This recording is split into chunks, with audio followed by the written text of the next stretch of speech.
Bonjour à tous et bienvenue à ce webinaire. Comme vous le voyez, je suis sous le nom de Charlotte, mais je m'appelle Zaineb et je suis ingénieure d'affaires chez Redsen Consulting France, qui est donc un cabinet de conseil en management indépendant. Nous sommes donc présents en France, en Suisse, en Belgique et on compte environ 80 consultants. On a donc 3 axes majeurs d'intervention. Qui sont la transformation digitale, la gouvernance SI et l'architecture de l'entreprise. Je vous invite donc à consulter notre site web pour en savoir plus.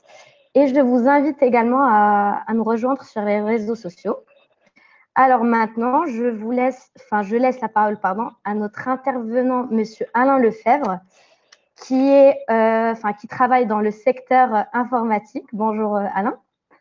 Depuis 1977 et qui est aussi conférencier et auteur de nombreux livres.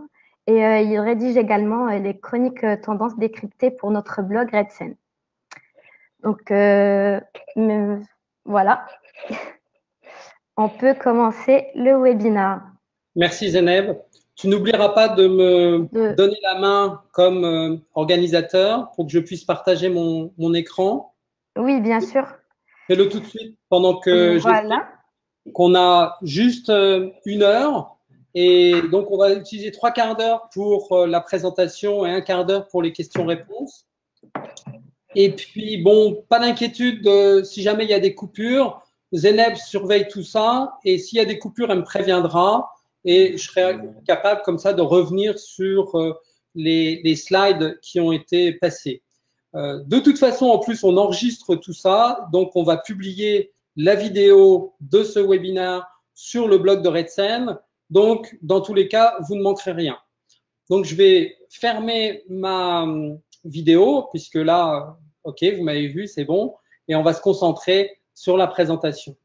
Donc, je vous invite pour cette présentation d'environ 45 minutes sur faire une prospective du marché de l'informatique.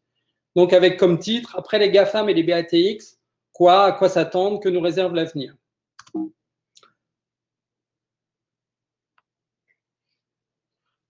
Donc, un sommaire rapide sur ce qu'on va voir ensemble. On va d'abord faire un bref retour historique. Ensuite, on va parler de la dimension chinoise avec les BATX. On va également examiner les GAFAM, les leaders américains un par un, de façon à voir quelle est leur situation actuelle et quelle est leur perspective d'avenir. On finira sur les vrais gagnants du moment, les vrais gagnants actuels et ce à quoi on peut s'attendre à l'avenir. Quand on parle de prospective, surtout sur le futur du marché informatique, il faut bien comprendre que le classement ne se fait pas seulement pour identifier quels sont les leaders principaux, c'est pas seulement sur le chiffre d'affaires ou la capitalisation boursière. Il faut comprendre que à ce niveau-là, le mindshare importe autant que le market share. Le mindshare, c'est la part d'esprit, c'est l'influence, c'est l'image positive, et l'un ne va pas sans l'autre. On le voit puisque tout au long de ces années, on s'est aperçu que les leaders du passé qui perdaient le mindshare, qui n'avaient plus une image de leader et d'influenceurs technologiques, eh bien très vite rentraient dans le déclin et voyaient leur part de marché, donc le market share, progressivement décliner. Et c'est ça qui est important, c'est de faire la part entre les vrais leaders, surtout actuellement, et puis ce qu'on peut appeler un peu méchamment les morts vivants, c'est-à-dire les gloires passées, qui ont encore une surface financière de chiffre d'affaires importante, mais qui ne sont plus des influenceurs. D'autant plus que quand on parle du marché de l'informatique, on doit réaliser que le terrain de jeu n'arrête pas de s'élargir. Et il y a une vingtaine d'années, l'informatique était essentiellement un domaine professionnel, mais progressivement, la dimension grand public a pris de plus en plus d'importance et on s'aperçoit qu'aujourd'hui, les principaux leaders ont tous une dimension grand public en plus de la dimension professionnelle. C'est ce qui les caractérise, c'est leur point commun. Donc tout ça est à prendre en compte quand on réfléchit à quels sont les leaders d'aujourd'hui et quels pourraient être les leaders de demain. Très rapidement, parce que quand même les chiffres, c'est important. Je vous invite à regarder ce passage que j'ai appelé Money Talk, c'est-à-dire l'argent parle, où nous avons deux schémas, deux graphiques, un qui date à gauche de 1993 et puis celui de droite, c'est la situation aujourd'hui, ou du moins il y a quelques mois. Et il s'agit de compiler, de lister les principaux leaders de notre secteur selon leur capitalisation boursière. On s'aperçoit qu'en 93, c'est IBM qui est tout en haut de la liste, alors qu'aujourd'hui, et Apple qui est tout en bas, alors qu'aujourd'hui, c'est l'exact inverse.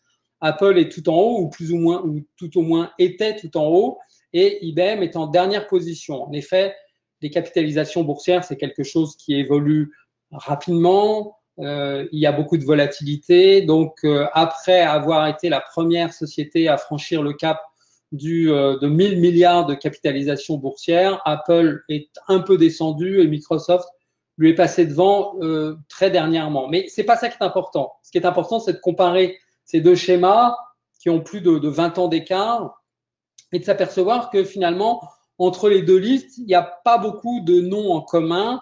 On ne retrouve que IBM, Intel, Oracle et Apple. Si je ne me trompe pas, il n'y a que ces quatre-là qui ont réussi à se maintenir dans ce peloton de tête depuis 1993 jusqu'à aujourd'hui.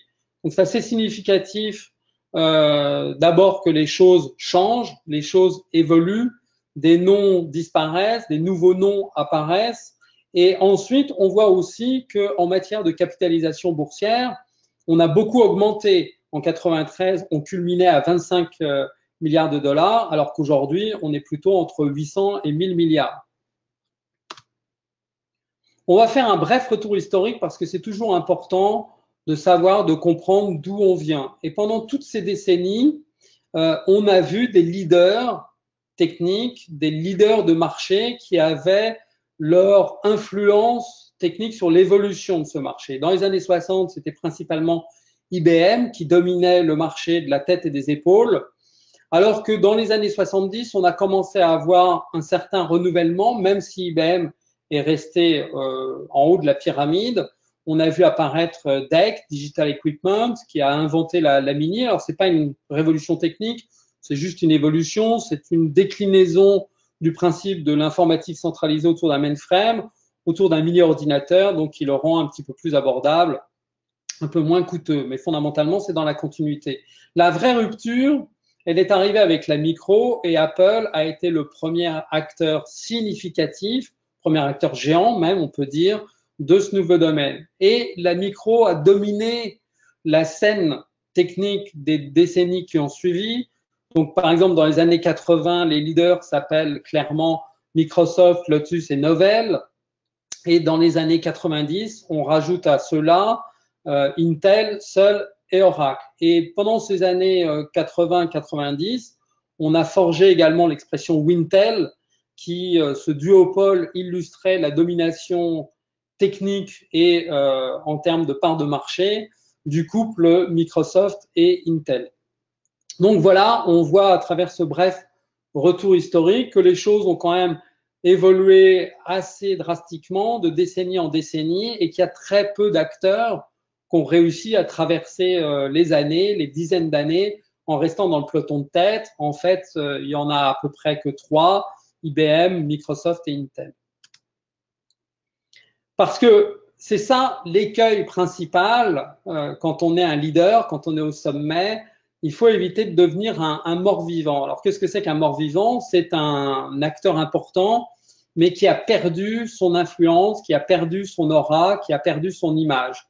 Alors, des morts-vivants, il est facile d'en citer dans le passé, tels que Novell, Lotus et DEC. DEC et Lotus se sont fait racheter à partir du moment où ils n'ont pas su bien aborder les nouvelles évolutions du marché, en particulier pour DEC, qui a été complètement dépassé par la vague micro-informatique. Novell également est un bon exemple. Novell, c'était l'acteur ultra dominant du marché du réseau local, mais à partir du moment où ce marché, où cette technique s'est banalisée, eh bien Novell n'a pas su passer à autre chose et s'est effacé dans le décor progressivement. Alors, pour voir comment on devient un mort-vivant, on va prendre un exemple relativement récent avec RIM. RIM, c'est un acteur canadien. RIM, ça veut dire Research in Motion. Et RIM, c'était le producteur du fameux premier smartphone BlackBerry avec le clavier, celui qu'on voit sur la photo. Et il est intéressant de voir que RIM a connu sa meilleure année en 2009, soit 2 ans après la sortie du premier iPhone. Mais à ce moment-là, RIM était déjà en passe de devenir un mort-vivant, ce qui s'est confirmé dans les années qui ont suivi, parce que à ce moment-là, au moment de la sortie de l'iPhone, le mindshare a été capté complètement par Apple avec ce nouveau device, ce nouvel smartphone et son écran tactile. Et c'était la nouveauté qui a changé la donne. Et même si le premier iPhone s'est vendu, a été un succès, mais s'est vendu relativement modestement, avec les générations qui ont suivi, progressivement, de plus en plus d'utilisateurs se sont ralliés à son attrait et le BlackBerry s'est progressivement effacé dans les brumes de l'histoire. Donc voilà comment on devient un mort-vivant en perdant le mindshare, le market share suit derrière. Et on va voir qu'aujourd'hui, il y a quelques acteurs importants qui sont avec nous depuis de nombreuses années, auxquels on s'est habitué, mais qu'on peut qualifier de morts-vivants déjà. Le premier, c'est IBM, dont on peut prédire que la fin est proche. Alors ça ne veut pas dire que IBM va faire faillite, hein. C'est un acteur trop important pour ça. On peut imaginer que cette fin va se concrétiser par une vente par appartement, par un rachat par un plus gros acteur ou ce genre de choses. C'est arrivé par le passé. Alors, qu'est-ce qui est arrivé pour IBM pour, en quelques années, passer d'un acteur important à un acteur dont aujourd'hui on peut qualifier comme étant un mort-vivant? Eh bien, au début des années 2000, il a commencé à vendre son activité PC et serveur en 2 fois au chinois Lenovo. Il a racheté Pricewaterhouse pour se centrer sur le conseil et le service, pour après changer de stratégie quand Ginny Rometty, celle qui est en photo là, est devenue le PDG. Alors là, elle a mis l'accent sur le cloud et l'IA. Sur le papier, c'était très bien, mais ça n'a pas marché pour 2 raisons très simples. D'abord pour le cloud, qui est un marché qui était déjà très compétitif. Elle s'est heurtée au dynamisme d'Amazon, de Microsoft et de Google, et elle n'avait pas les équipes qu'il fallait pour leur donner la réplique. Et pour l'IA, c'est encore plus simple. Avec son produit Watson, IBM a formidablement bien réussi l'effet démo qui permet de mettre l'IA en avant, mais n'a pas su, et pour de bonnes raisons, transformer ce succès d'estime en succès commercial sur le terrain. Il a essayé de vendre Watson massivement dans le domaine médical, dans les centres de cancérologie, mais ça n'a pas bien marché parce que ces centres de cancérologie n'avaient pas assez de données pour alimenter Watson correctement. Et quand on ne donne pas assez de données, pas assez de volume de données à un système de machine learning, bien, il ne donne pas des prévisions intéressantes. Le dernier acte pour IBM, c'est le rachat tout récent de Red Hat, qui est particulièrement intéressant à travers le prix mis sur la table pour ce rachat. 34 milliards de dollars. C'est un prix énorme et ça montre que pour arriver à séduire le management de Red Hat, IBM a été obligé de mettre le prix fort. Et il est significatif de penser que si ça n'avait pas été un IBM qui rachetait Red Hat, si ça avait été un acteur un peu plus dans le coup, il n'aurait pas eu besoin de mettre autant de dollars sur la table. Donc, c'est bien le signe que tout le monde comprend que IBM est en déclin et son rachat de Red Hat, c'est en quelque sorte son dernier acte qui tout double. Autre acteur dont on peut qualifier qu'il s'agit désormais d'un mort-vivant, c'est Oracle. Et pourtant, Oracle a connu une décennie 2000 très bonne puisqu'il allait de sommet en sommet et ça a culminé en 2009 avec le rachat de Sun qui permettait de concrétiser le rêve de Larry Ellison d'enfin proposer un acteur complètement intégré, verticalement intégré, capable de proposer tout ce dont les clients avaient besoin sur étagère, des serveurs aux logiciels. Le problème, c'est que le timing n'était pas bon parce qu'en 2009, c'était pas un acteur du hardware qu'il fallait racheter, mais un acteur important dans le domaine du cloud. Et là, on peut dire qu'il a loupé le coche, puisqu'il a échoué à racheter Salesforce, alors qu'il y avait pourtant beaucoup de connexions entre les deux compagnies. Et on a vu également qu'il y a eu beaucoup de tiraillements sur sa stratégie cloud, sur lequel Oracle n'a jamais été complètement engagé, motivé et sincère. Donc aujourd'hui, au niveau du cloud, ils sont en retard. Ils compensent en essayant de tirer un maximum des clients qu'ils ont déjà. Et évidemment, les clients, eux, réagissent. On n'aime jamais être la vache à lait. Et donc, on sent bien que Oracle a loupé le tournant et aujourd'hui n'est plus un acteur qui donne le ton, qui donne le là dans l'évolution technique. C'est un mort-vivant qui a amorcé son déclin.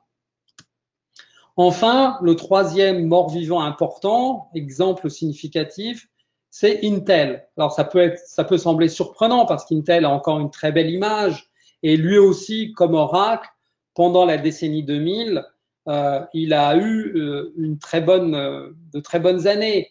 Il a même mieux résisté que Microsoft, qui était ultra dominant à la fin des années 90 et qui a connu un début de déclin pendant les années 2000, pendant la fin des années Ballmer. Et Intel, dans une certaine mesure, a connu son point culminant en 2006 quand Apple a annoncé que les Macintosh allaient désormais être équipés d'un processeur Intel. Ça faisait longtemps que Intel attendait ça, que c'était une de ses batailles de fond et il l'a enfin remporté. Mais à ce moment-là, c'était déjà l'électronique pour mobile qui comptait bien plus que l'électronique pour PC, pour micro-informatique. Et à ce niveau-là, Intel était très en retard, il l'est encore, à tel point qu'aujourd'hui, on sait que ARM, qui était une petite compagnie au début des années 2000, pèse bien plus que Intel sur ce marché. Et là aussi, on voit que Intel a perdu une mindshare. Alors, ça ne veut pas dire que le management n'essaye pas, justement, fait pas des efforts pour rattraper ça. Et dernièrement, par exemple, ils avaient lancé un projet très ambitieux de lunettes de réalité augmentée qu'on voit sur la photo de ce slide. Un projet très intéressant, techniquement en pointe, très très bien intégré, mais que finalement ils ont tué au dernier moment parce que sans doute ils sentaient que c'était pas tout à fait en synchronisation avec leur image actuelle. Donc on voit que Intel se bat pour continuer à rester dans la course, continuer à garder une partie de son mindshare, mais pour le moment, le pronostic est plutôt négatif et on a plutôt tendance à penser que Intel fait partie des morts vivants. Et d'ailleurs, il y a plein de signaux qui montrent ça. Par exemple, récemment, Amazon, qui est un gros consommateur de serveurs pour son activité cloud, a commencé à mettre en place des serveurs qui reposaient sur des processeurs autres que Intel. Également, il y a un Taïwanais qui s'appelle TSMC, si je ne me trompe pas, qui est un acteur inconnu des non-spécialistes, mais qui commence à avoir justement de l'impact sur le chiffre d'affaires d'Intel, parce que ce Taïwanais, c'est pas un acteur complètement intégré, ce sont des usines pour faire les processeurs que les autres ont conçus, que les autres ont designés. C'est en quelque sorte le prestataire de service pour ceux qui sont fabless, qui sont sans usine. Et ça marche tellement bien que ce Taïwanais commence à prendre des parts de marché à Intel. C'est encore un signe que Intel a commencé à amorcer son déclin. Alors maintenant, on va voir les nouveaux dominants en commençant par les Chinois. Zainab, tout va bien? On m'entend bien? Oui, tout va bien. Très bien, alors je continue.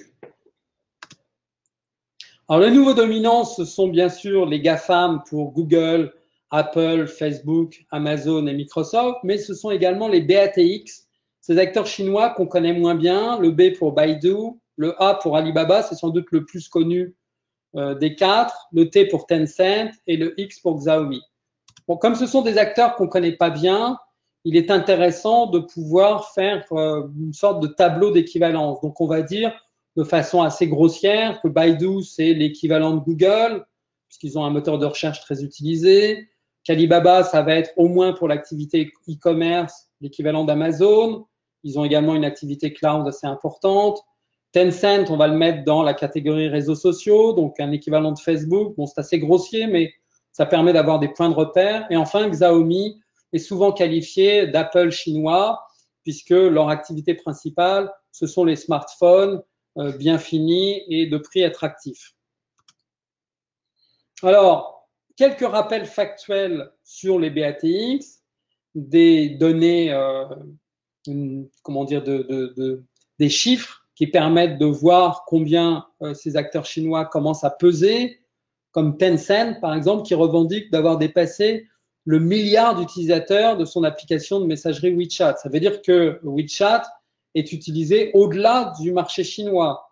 L'autre fait intéressant et significatif, c'est de voir que dans le domaine du paiement par mobile, les Chinois sont très clairement en tête sur le reste du monde, y compris les Américains, puisque les applications de paiement mobile qui sont intégrées à l'intérieur de WeChat et d'Alipay, l'application d'Alibaba, sont très utilisées en Chine et ça représente un volume d'affaires qui est quelquefois qui est plus de 5 fois supérieur à ce qui se fait sur les marchés américains et européens réunis. Donc on voit que là, ils ont clairement pris le leadership dans ce domaine. Alors on peut contester l'acronyme BATX, on peut contester de mettre Xiaomi dans le lot parce que Xiaomi en fait c'est encore un petit acteur. Il y a d'autres acteurs chinois qui sont très importants, tels que Huawei, oui, ça se prononce comme ça, ou en tout cas, je crois que ça se prononce comme ça, qui s'est petit à petit hissé à la seconde place des fabricants de smartphones, alors que ça représente qu'une petite part des activités de ce géant des télécoms qui a par exemple racheté 3Com en 2007. Donc 3Com, l'acteur américain bien connu, qui était à l'origine des cartes Ethernet dans les années 80. Et Huawei est déjà 10 fois plus gros que Xiaomi. Donc, on pourrait très bien remplacer cet acronyme BATX par BATH. Mais ce qui est intéressant, c'est de voir qu'il y a des nouveaux acteurs chinois qui se pressent au portillon et qui sont dynamiques, qui sont en pleine croissance et que c'est un marché bouillonnant.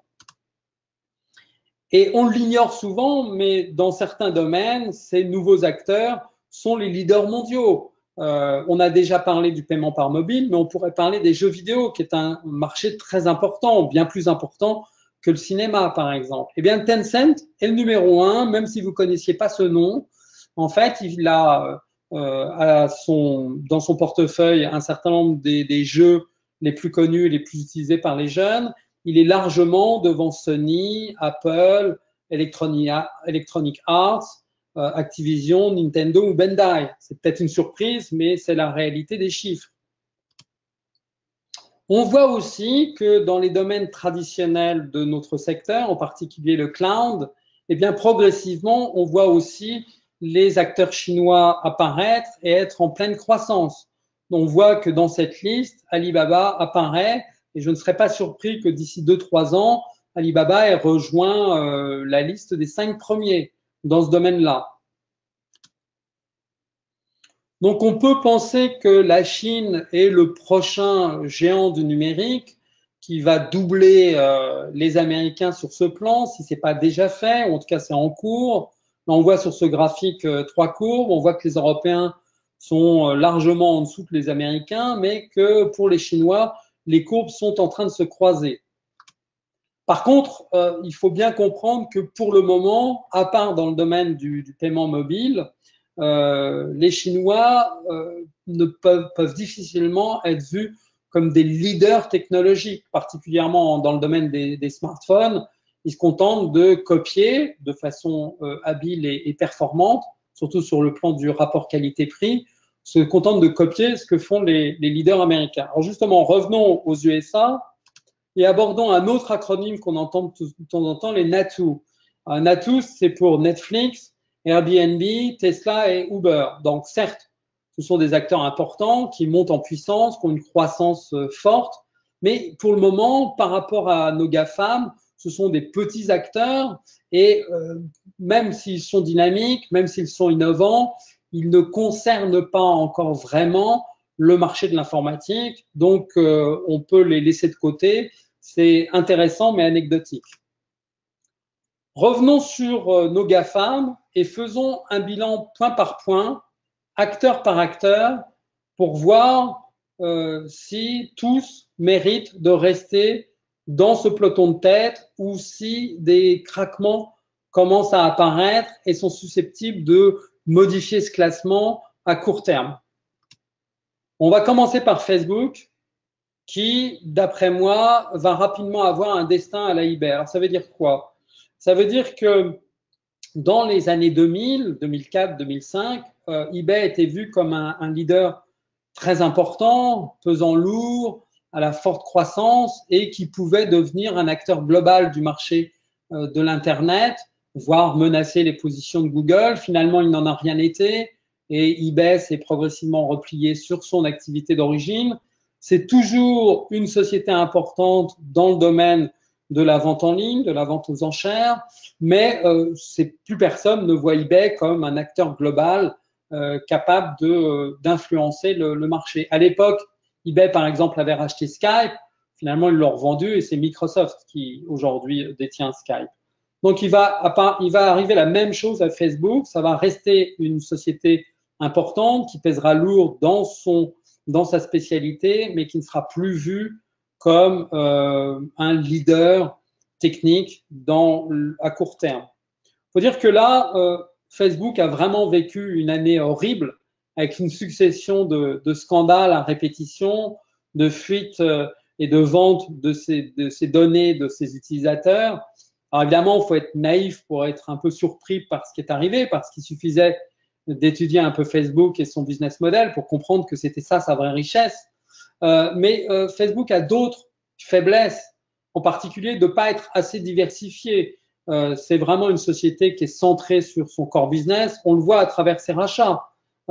Facebook n'a pas cherché vraiment à s'étendre en rachetant Instagram ou WhatsApp, qui sont des applications qui pouvaient être concurrentes de son marché principal, le marché des réseaux sociaux. Et elle a préféré les racheter et les intégrer pour éteindre la menace. Il n'y a que Oculus qui fait des casques de réalité virtuelle, qui est un pari sur l'avenir, qui n'a pas encore rempli toutes ses promesses, mais qui est intéressant.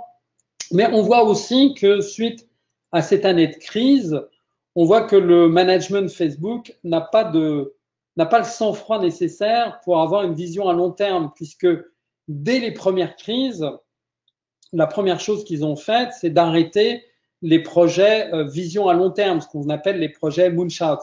Avec un exemple, le drone Aquilia, qui a été la première victime de on coupe dans tout ce qui n'est pas important pour rassurer les actionnaires. Alors, le drone Aquilia, qu'est-ce que c'était? C'était quelque chose de très intéressant. C'était un avion autonome solaire en haute altitude, un quasi-satellite en quelque sorte, en orbite basse, très basse, qui permettait d'offrir de l'accès à Internet dans des zones qui n'en avaient pas, sans temps de latence. Le problème de l'accès à Internet par satellite, c'est comme le satellite est en altitude et loin de la Terre, il y a toujours un peu de latence pour établir la communication et même si on a beaucoup de bandes passantes, la latence devient l'élément important. Et cette latence, on l'efface complètement avec ce type de drone autonome capable de rester 30 jours et plus en altitude stratosphérique. C'est très intéressant. Le drone Aquilia était bien positionné, mais Facebook l'a supprimé. Et aujourd'hui, ce sont les principaux acteurs de l'aéronautique, comme Boeing et puis surtout Airbus, qui redeviennent naturellement les leaders dans ce domaine. Et c'est Airbus qui a l'avantage actuellement, puisque Airbus a racheté les différentes startups qui s'étaient aventurées dans ce domaine-là et en profitent aujourd'hui de leur avance. Alors, autre acteur pour lequel on peut avoir un doute quant à la pertinence de continuer à le placer, à le laisser dans les acteurs dominants, c'est Apple. Apple qui vient de connaître une décennie dorée, une décennie formidable, incroyable, mais on peut aussi prédire que cette décennie ne peut pas aller au-delà, ne peut pas durer tant que ça. On ne peut pas imaginer que les records de vente d'iPhone vont continuer encore pendant des années pour Apple, qui en plus les vend assez cher, avec des marges importantes.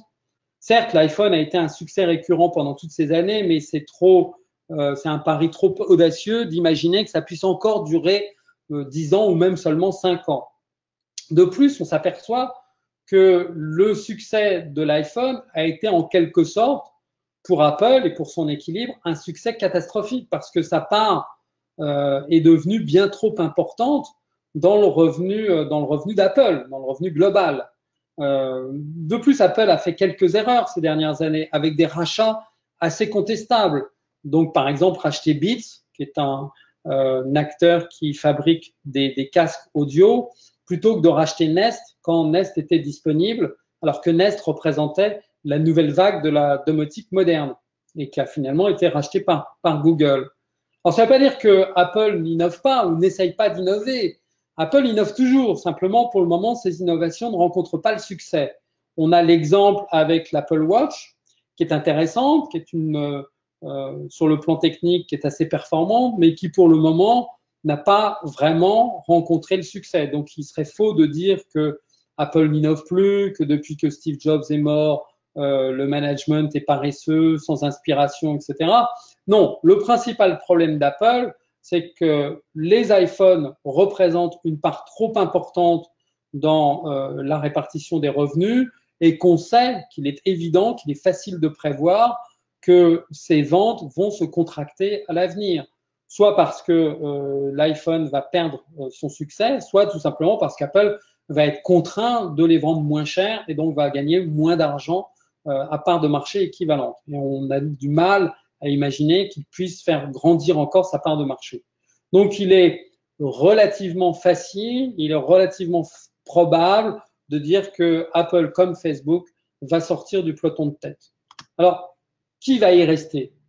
Quels vont être finalement les vrais, les seuls gagnants, les seuls acteurs principaux rescapés de ce quintet qu'on appelait les GAFAM? Eh bien, il va y avoir Microsoft, par exemple. Microsoft qui, en 15 ans, a fait un rebond absolument formidable.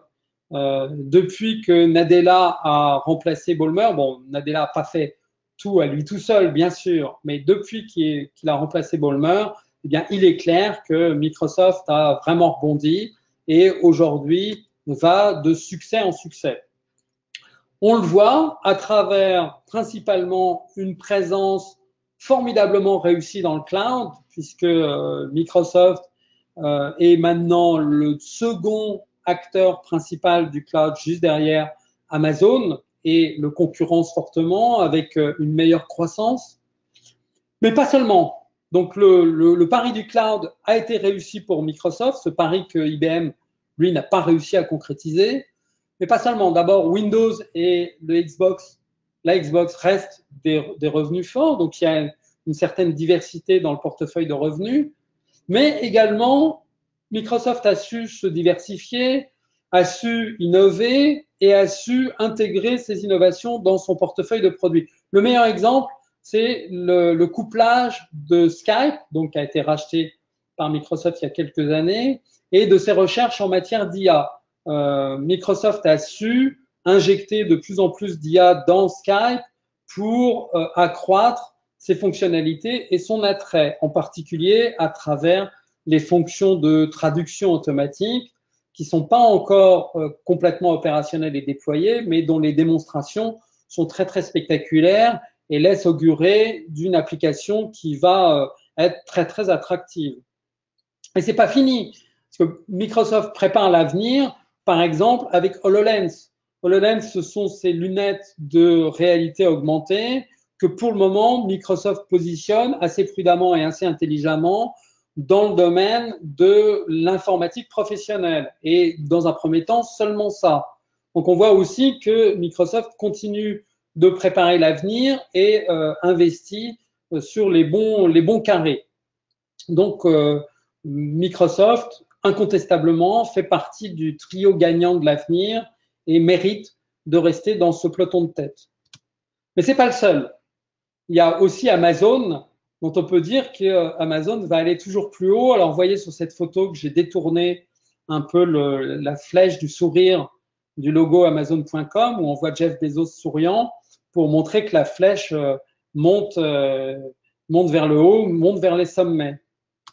Et effectivement, Amazon, qui est déjà un géant, va encore progresser. Alors, quand on parle d'Amazon comme un leader du marché de l'informatique, ça peut quand même être très surprenant parce que on vous aurait dit ça il y a 15 ans, vous auriez eu du mal à le croire. Amazon, à cette époque-là, avait juste l'image d'un acteur dominant du domaine de l'e-commerce et on avait du mal à le positionner comme un acteur majeur du marché de l'informatique. Mais c'est justement là où on voit les mutations de ce marché, où progressivement, l'activité cloud est devenue une activité majeure et Amazon est l'acteur dominant, l'acteur qui véritablement a imaginé, inventé l'activité cloud moderne à travers Amazon Web Services.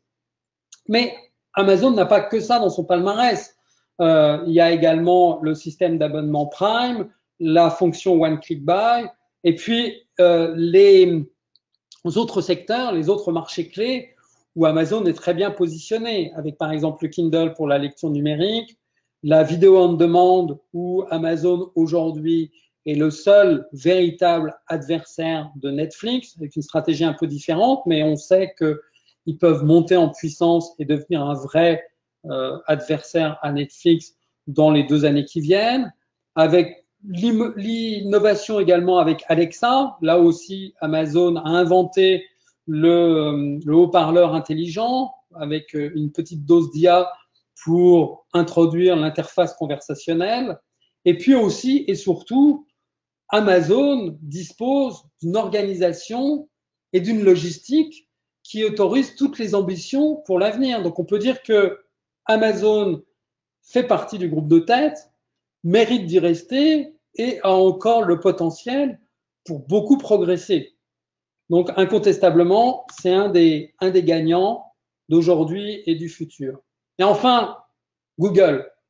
Google, pour lequel j'ai repris le slogan, l'ancien slogan de Decathlon, à fond la forme, parce que la galaxie Google, donc on voit avec beaucoup de noms différents, d'applications différentes, domine certains marchés de la tête et des épaules, des marchés clés, des marchés qui sont en croissance, même s'ils ne représentent pas forcément des chiffres d'affaires importants, mais on a vu ces 15 dernières années que dans un premier temps, il était important d'avoir de la présence, d'avoir du mindshare avant justement de pouvoir encaisser et récolter le market share. Et à ce niveau-là, Google, qui est un des membres de la maison mère Alphabet, c'est comme ça qu'on devrait l'appeler aujourd'hui, mais les habitudes sont dures à changer. Google est un acteur ultra dominant sur un certain nombre de secteurs et ça pourrait être encore bien mieux. Car si on analyse un peu, on s'aperçoit que Google est le seul des grands acteurs à avoir à la fois le cloud, l'IA et le mobile. Donc c'est incroyable, mais on s'aperçoit aussi que sur ces 3 atouts majeurs, pour le moment, Google les exploite modestement, pour pas dire médiocrement. Par exemple, dans le cloud, où Google fait partie des 4-5 grands acteurs, on peut dire qu'il est également son propre pire ennemi, ce qui empêche de vraiment commercialiser son offre cloud à grande échelle vis-à-vis du marché professionnel, parce que dès que son équipe augmente ses capacités d'hébergement, eh bien Google en est le premier client en quelque sorte, c'est-à-dire que ça annule une grande partie des efforts de ses équipes. On peut dire dans ce sens que Google est son propre pire ennemi, il consomme les efforts pour augmenter ses capacités. Pareil dans le domaine du mobile, Android est une formidable réussite, mais on peut s'interroger sur quel est le vrai bénéfice pour Google. Pour le moment, Google n'a pas mis sur le marché beaucoup de terminaux qui exploitent de façon profonde son système. Et donc, on a l'impression que c'est encore un petit peu en attente. La même chose pour Nest, racheté au bon moment, mais pas assez valorisé, pas assez mis en avant. Là encore, c'est en quelque sorte un potentiel en devenir. Enfin, sur l'IA, c'est Google qui a été l'acteur le plus en pointe dans le domaine de la redécouverte de l'IA pour le grand public, à travers les mécanismes de machine learning et de deep learning, à travers sa filiale DeepMind, qui a fait des démonstrations très spectaculaires à travers sa reconnaissance d'image, sa synthèse d'image ou justement les compétitions où elle a été capable de battre des champions, par exemple du jeu de Go. Ça a été très très spectaculaire, bien plus spectaculaire encore que quand IBM a battu le champion du monde d'échecs en 97, parce que pour les échecs, on pensait ça possible, mais pour le Go, on pensait que c'était bien plus difficile. Mais finalement, non. DeepMind a réussi à surmonter tous ces challenges. Mais là aussi, on voit relativement peu de concret. Google n'est pas passé en phase de commercialisation sur cette offre. Et peut-être a-t-il eu raison d'ailleurs. Peut-être que c'est trop tôt. Et on voit à travers l'échec d'IBM sur Watson qu'il faut encore attendre un peu avant de trouver le bon créneau de commercialisation pour l'IA. Donc on voit que Google fait partie du trio de tête, incontestablement, mais qu'il a le potentiel pour faire encore mieux. Et l'avenir, au-delà de dire, bon, ben voilà, on va passer de 5 à 3, qu'est-ce qu'on peut dire? Eh bien, justement, l'avenir le plus probable, c'est une relative stabilité où on passe des GAFAM aux GAM, c'est-à-dire qu'on admet progressivement que Apple et Facebook ne sont plus vus comme des leaders, même s'ils restent importants chacun sur son domaine, et on ne voit pas de nouvel acteur assez important pour intégrer ce trio qui deviendrait un quartet. Donc l'avenir le plus probable, c'est une relative stabilité avec une restriction du peloton de tête où on passe de 5 à 3 acteurs. Mais comme une surprise est toujours possible et que généralement quand on fait des prévisions, c'est pour être contredit, il ne faut pas oublier ce que j'appelle le NBT factor. NBT, c'est Next Big Thing. Et à ce niveau-là, par exemple, si tout d'un coup un acteur mettait sur le marché des lunettes à réalité augmentée qui seraient à la fois discrètes, efficaces et bien intégrées, eh bien, cet acteur pourrait faire une percée majeure sur ce nouveau marché. Et ça pourrait être Apple qui prépare quelque chose dans ce domaine-là. Apple pourrait réussir là où Intel a renoncé. Et ça remettrait Apple en selle, ça le remettrait dans ce trio de tête. En conclusion, parce que les 45 minutes sont presque écoulées et on va essayer de respecter le timing, on voit bien que les vrais leaders sont également des influenceurs, qu'il peut y avoir des variations, puisque là, on va passer de 5 à 3, mais elles prennent du temps, même si elles sont certaines.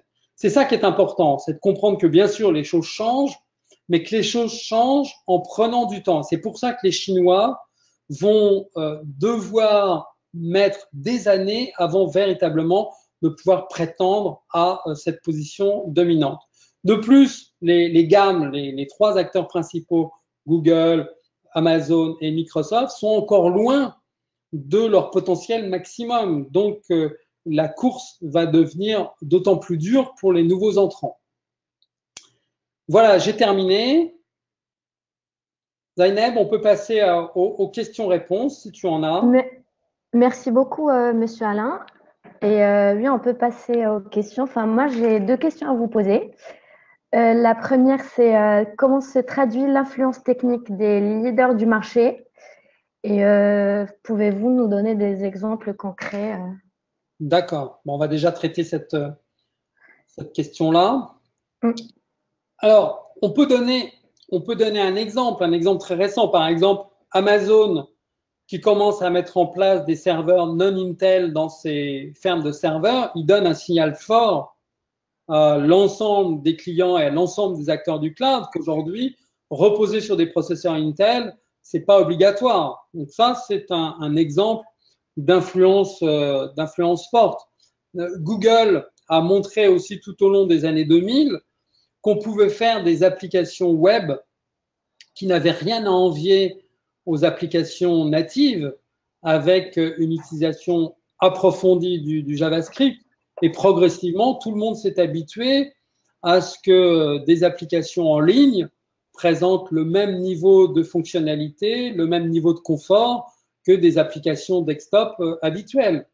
Donc voilà des exemples concrets, connus, vérifiés, qui montrent que les principaux leaders donnent le ton et influencent l'évolution du marché, font apparaître des nouveaux usages et habituent tout le monde à ces nouveaux usages. Voilà pour ma réponse à cette question. D'accord, merci beaucoup. Et j'ai une deuxième question, du coup. Vas-y. Un acteur des Natu pourrait-il jouer un rôle important dans les années qui viennent? Et si oui, lequel? Ah, ça c'est une question difficile. Je ne crois pas qu'un acteur des Natu puisse jouer un rôle important au niveau de Google, Amazon, Microsoft. C'est ça qu'il faut mettre en relation, hein. Ça ne veut pas dire que les Natu, c'est des acteurs négligeables. Bien sûr, si par exemple Tesla arrivait à être le premier à concrétiser l'offre d'une voiture complètement autonome, ce serait une percée formidable. Et là, on aurait une exploitation d'une innovation assez spectaculaire. Mais à mon avis, ça prendra bien plus de temps que ce qu'on vous dit habituellement. Donc, j'y crois pas trop. Quant aux autres, soit Netflix, que ce soit Uber ou que ce soit Airbnb, bon ben certes, ils peuvent progresser chacun dans leur niche, mais on est un peu dans un scénario à la eBay, c'est-à-dire que au-delà d'exploiter leur niche le plus en profondeur possible, ils vont avoir du mal à déborder, ils vont avoir du mal à se diversifier, ils vont surtout avoir du mal à venir sur le marché de l'informatique comme Amazon a réussi à le faire. Donc, je crois que les Natu sont significatifs de la vague d'innovation qu'on connaît depuis une quinzaine d'années, mais il ne faut pas se tromper de cible. Les Natu vont rester pendant encore un certain temps au mieux des acteurs secondaires et non pas des acteurs dominants à l'échelle de Google, Amazon ou Microsoft. C'est plutôt du côté des acteurs chinois qu'on peut avoir une surprise. Si ils continuent de progresser à ce rythme et s'ils développent du leadership dans des domaines de plus en plus nombreux. Aujourd'hui, ils ont déjà la main sur le paiement sur mobile. Ils peuvent aussi montrer des choses intéressantes dans la concrétisation, dans la mise en application des techniques d'IA. Ils peuvent être justement les premiers à faire déboucher la commercialisation de l'IA. À partir de là, finalement, on se rendra compte que les BATX, ou au moins certains de ces BATX, BATH, méritent de rentrer dans le peloton de tête, mais ce n'est pas encore le cas. Ça, c'est une prévision qui est plus facile à faire que de dire que les Natu vont devenir des leaders globaux. Ça, j'y crois pas. D'accord, merci beaucoup pour votre réponse. Et est-ce que quelqu'un aurait une question à poser? Donc, on a là tu as déjà balayé les deux questions qu'on avait. Si tu n'as pas d'autres questions, on va se contenter de ça. On va s'arrêter là et en vous remerciant de votre attention. Donc, comme je l'ai dit en préambule, ce webinaire sera disponible en version vidéo que je vais poster directement sur le blog de Redsen. Donc, si vous aviez manqué ce webinaire ou si vous en aviez manqué certaines parties, eh bien, vous pourrez le rejouer complètement en vidéo un petit peu plus tard. Voilà, merci de votre attention et à bientôt.